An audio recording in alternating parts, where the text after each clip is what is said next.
Last night at UFC 317, we witnessed history. Ilia Topuria becoming one of the very few double champions in this sport by KOing Charles Oliveira, the former lightweight champion, in the first round, knocking him out cold. Which, man, well, we're going to talk about this fight the entire video, and we're going to talk about Ilia Topuria now being the biggest star in the sport, and his next goal, I guess, is to surpass Conor McGregor, which I feel like he is destined to do. But man, getting into the fight. So, we all knew he was very small, 5'6". Oliveira is around 5'10", 5'11", something like that. And the height difference showed.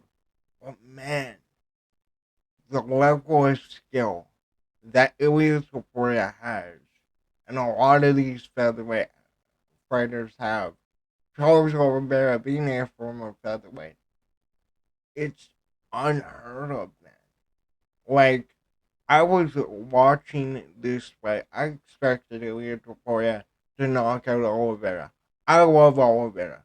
Oliveira is one of my favorite fighters of this generation. One of my favorite fighters of all time. But we know about the chin. He was knocked down in every title fight he had. And if Ilia Topuria was able to move up with the same power, which, by the way, I'm gonna cover this right now. I don't understand how so many people thought Ilia Topuria moving up in weight, he was gonna lose that power. Like, he's gaining mass. Mass plus force equals power. Again, I don't get it. But man, it's 450 favorite. But man, the way he was moving, the way he connects with his jab, you know, even when it comes to the final exchange where he KO'd Oliveira, he made that read earlier on in the fight when Oliveira threw that elbow at him. But man, it was, I was shocked. And then you have Oliveira shooting in for a takedown, and Ilia Topuria getting on top. Now, Oliveira did try to snatch his leg, but man, the speed, the skill, he ran a couple shots down, getting some ground and pound. But who do we see do this to Charles Oliveira? Who do we see go into Oliveira's guard, not caring what happens, and just picking his shots? Then we get back up. Oliveira goes to that elbow again. Ilia Topuria already sees it coming, starts the combination, and he knocks Oliveira out cold. 2 minutes, 27 seconds into the round. Like, this is the new star.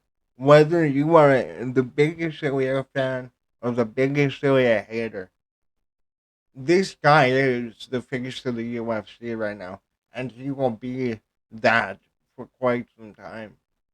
Man, like, when this whole MMA versus boxing thing happened, when Jake Paul started boxing, Ben Askren, dodging players with Ben Askren, by the way.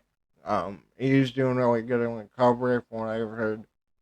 But, like, you had Jake fighting Ben, Tyron Woodley, and what we learned there was the fundamentals you learn in boxing do not translate over to MMA.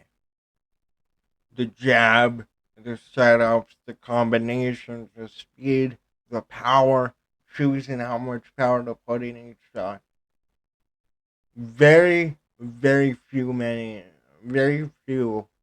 I don't see many, what the, very few fighters have the boxing IQ that I've seen Ilia Topuria have.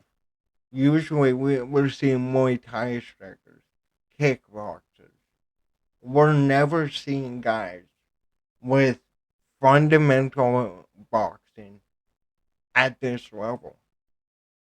And it's everything from the combinations, from the way he knocked out Volkanovski to get the featherweight belt, to how he flatlined Max Holloway. Again, first fighter in 35 something fights to knock out Max Holloway, and he did it clean. Man, this guy is something else. And, we're going to get into the other matchups. I want to go back to when he went into the card because I want to stress this. Even the highest level grapplers in 155, they don't jump into Oliveira's guard. They don't throw that caution to the wind. But Ilia Topuria, man. I don't know if it's main character syndrome. I don't know if it's just him being chosen by God. But man, this is unreal. You know, now that we know what Ilia Topuria looks like, wait. The sky's the limit for him. And, I might come back to the fight, but all you need to know is that Ilia Topuria dominated the entire fight. Which you look at the Max fight, he lost round one. You look at the Wolf fight, he lost round one. This guy is only getting better. 28 years of age. Born 1997, January 21st. Like, you know, you look throughout the beginning of his career. First down, submission, first down, submission, first down, submission. To start off his career. Second round guillotine, first down mounted guillotine, first down anaconda, triangle armbar. Again, not knocking anybody out for his first 6 fights or 7 or how many that is. He was submitting people.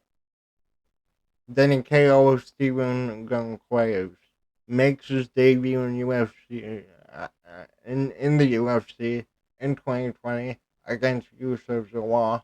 One of his only decisions. It's a unanimous decision. Veteran Damon Jackson, first round KO. Ryan Hall, veteran, really good grappler. Joe Rogan always sings his praises. First round ground and pound. Jai Herbert, again, the fight where he went up to 155 on short notice. And this was a fight that everybody who picked Charles Oliveira was talking about, right? Where, Jai Herbert rocked him, but he came back, knocked him out in the second round. Um, Goes back down to featherweight, submits Bryce Mitchell, which, yeah, John Silver just did that. But Bryce Mitchell is one of the best grapplers we have at featherweight. Really good at jiu-jitsu guy. Then you have the Josh Emmett fight. 5-round war. We know what Josh Emmett brings. Massive power. But again, his combinations, landing the shots he did, moving the way he does. It's just, there's nobody can match him. And then he gets to the Volk fight. And, the first round, Volkanovski looks good. Volkanovski wins round one. But then, as soon as he gets him up against the cage, starts ripping the hooks, mixes between the body and the head. And that is something on this channel I've been screaming for the last little bit here. Body work is crucial. You look at what Ilia Topuria is supposed to do. You know, land the 1-2-2 combination up top, throw a couple body hooks, come in with an uppercut.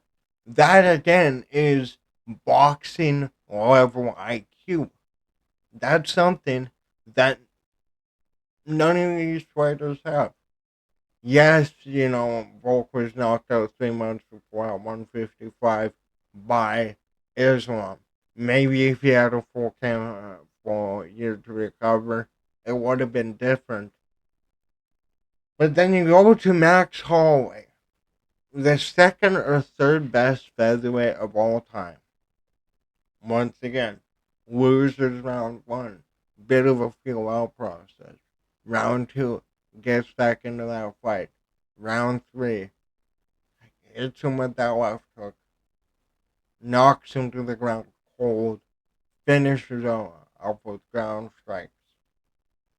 First person in 33 fights to knock out Holloway.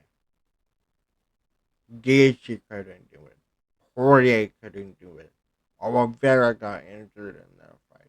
Conor couldn't do it. All those names at featherweight. None of them could do what he did. And then, really having nothing left that he wants to accomplish at featherweight, he vacates the belt. He's like, you know what? I beat the BMF. I beat the two best featherweights. I'm moving up. I'm winning my second belt. Now, we all wanted the Islam fight. And especially after the Oliveira fight, I want the Islam fight even more. Even if Islam beats JDM, I don't want him to defend that belt. I want him to come down immediately and fight Ilia because these are two of the most talented fighters I have seen in my fucking lifetime.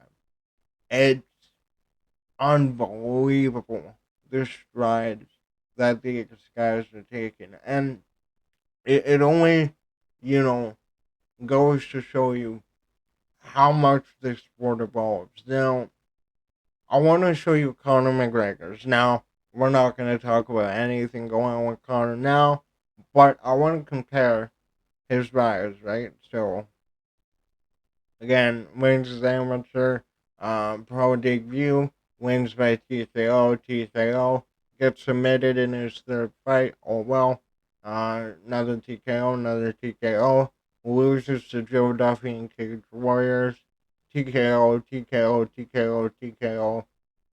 goes back to Cage Warriors, first on TKO, second round rear naked choke, first on KO, debut was in the UFC in 2013 against Marcus Brimage, first on KO. Just say performance of the night bonus. Fights Max Holloway, a very young Max Holloway, goes to a unanimous decision. Max Holloway becomes the second best featherweight to ever do it. Max Holloway knocks out Aldo twice in a row when Conor leaves the featherweight. First on KO, Diego Brando. First on KO, Dustin Poirier. Yeah, he went on to lose the two fights, but again, age like fine wine. This is a fight that built Conor. KO Dennis Silva. KO Chad Mendes. Chad Mendes gave him a bit of trouble in round one, still got it down. Then the 13-second infamous knockout of Jose Aldo. 10 years undefeated, all that. And then he doesn't defend the featherweight belt. He goes and fights Nate Diaz at 170. Nate Diaz, brother of Nick Diaz, the infamous Nate isn't a needle mover. He goes out there in the second round, submits Conor McGregor, becomes a star, talks his shit on the mic, but Conor wants his rematch. supposed to happen in July, happens in August. He wins the majority decision. When I watched this fight, I thought Nate Diaz won that second fight, if I'm being honest. Then again, I'm one of the biggest Diaz brother fanboys, and I'm not a big Conor fan. But 2016, 205, moves up to 155, KOs Eddie Alvarez in the second round, double champ, gets to where Ilia Topuria is at right now. And then a year later, he's fighting Floyd Mayweather. Now, he gets KO'd in the 10th round. He did really good early on against Floyd Mayweather. I don't think anybody thought he would beat Floyd Mayweather. But again, $100 million changed his career, changed his life, Proper 12, Lamborghini yacht, all that stuff. And then he takes a year off to enjoy that life, enjoy the luxury. And comes like Khabib, 26-0, just got the belt after Dana White stripped Conor, was waiting for years to get his chance, and he won a round on some of the judges' scorecards. I think all three.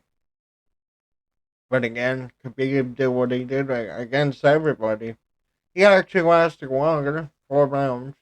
Um, Looking back, he did a decent job early on defending some of the takedowns. You obviously, I need to talk about this. Dominic Cruz saying one of the dumbest things that ever be said on commentary of Conor McGregor, the kickboxer, gassing out Khabib Nurmagomedov, the pressure grappler. Really smart. But he comes back, gets submitted in the fourth round by a rear naked choke. We know the animosity, we know the bus incident.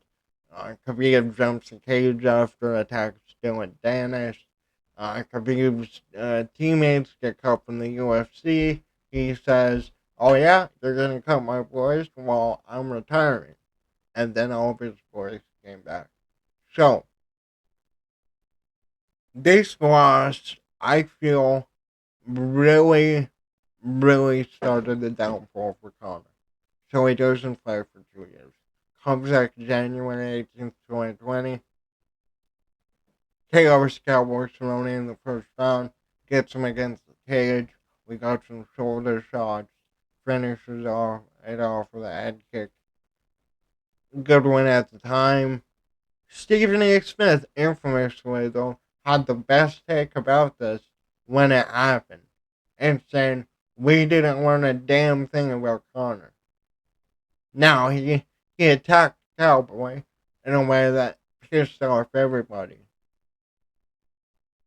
But again, that was a glimpse of like, okay, Conor adapted to this lifestyle.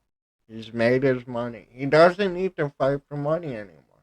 He already is the biggest star. Gets back with the win. What's next for him? Dustin Poirier rematch. Dustin Poirier moved up to lightweight in, you know, Conor's time away from the sport, became a top contender, remained a top 5 contender.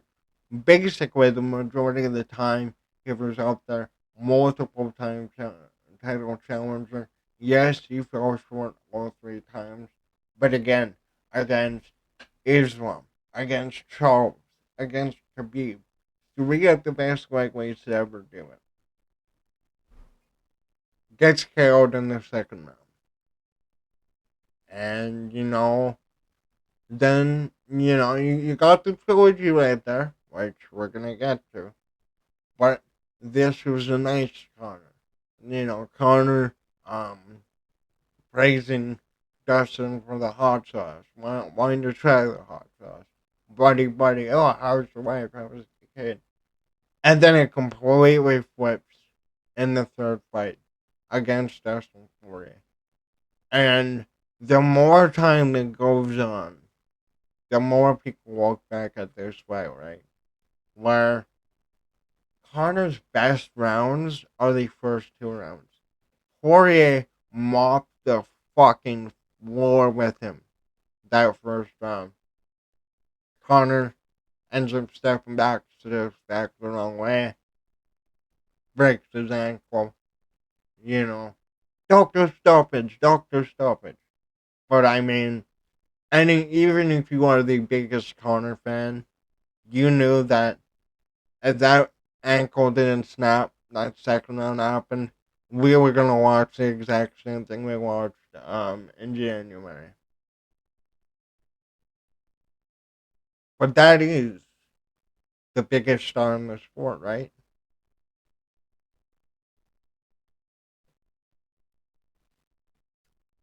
Is this not better than what Connor did? Is this not building an even better legacy? You know, whatever. He's 16 and 0, 17 and 0, whatever. Records don't mean shit in MMA. But again, man, this is the new face. This is one of the most ridiculous 3 foot win streaks we will ever see in UFC history. And again, a lot of people have dropped Charles Oliveira. Nobody, very few, put Charles out cold the way he did. Now, what am I at for time here? I'm at 21. Okay, we got a bit of time here, so I'm gonna have to be really quick with what I think Ilia will do. So, they have Armand at number one. I kind of got that. Uh, Armand should be the next fight, but they brought in Patty. Dana White is pissed off at the press conference that they did that, which leads me to believe he will either fight Armand or Gaethje. I think that Patty and Armand are easily the two most difficult fights for him. But again, if he can KO Patty, who again, he's only beaten Chandler, Bobby Green, Tony Ferguson. He arguably lost to Jared Gordon again, but on a 7-8 fight win streak. One of the other biggest stars in the making. They do that fight in Spain. They do that fight in the UK. It sells a million pay-per-views. Justin Gaethje, we know he got TKO by Max Holloway. Will beat, which is why I don't think he should get a title shot unless he beats Dan Hooker. Dan Hooker went on a 3 fight win streak. Beat Gamrot in his last fight. They were supposed to fight at UFC 313. I really want that fight to be rebooked. But like I said, when it comes down to his next fight, it's between Ilya and Patty. I think he beats Patty. I think it's a very competitive fight. I think Armand is his toughest test. And if he can get those two wins at lightweight, here's the thing. Is Ilia Topuria going to become the greatest lightweight of all time? He could. He could. But I don't see him catching up with the numbers. I don't think he has enough fights there. I really think if you are Ilia Topuria, you are going for the biggest fights. You are going for the biggest names. You are going for former champions. And that's what he did. But again, man, this is different. This is different from Conor in the fact that he's made it to this point. He's making his money. He's 28, and he's already focusing in on this division and what he wants to get done. Now, he did say he wanted to retire before by 30. Maybe he does, maybe he doesn't.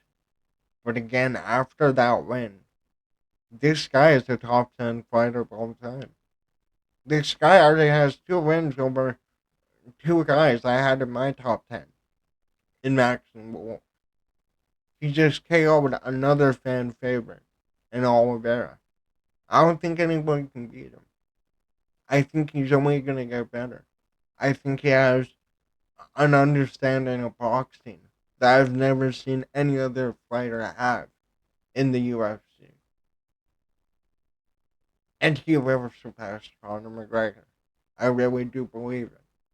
Maybe he does not for a Mayweather fight, but I feel like, the more he defends that belt, the more he knocks people out, the more eyes he draws, the more money he'll get off of pay-per-views. Paddy fight is huge, and obviously, if JDM beats Islam, or Islam even beats JDM, that's the biggest fight you can make in the UFC right now. John Jones is gone. That is the biggest fight. And I get, um, Islam didn't want to ruin his legacy, only defending against 145ers, even though Oliveira was a 145er, Dustin Poirier was a 145er. But, I've never been talking for 30 minutes. Point of the video, we now have a face of the UFC, and I believe Ilia Topuria is about to push the sport into the next level. But let me know, what do you think down below. Thanks for watching. Later.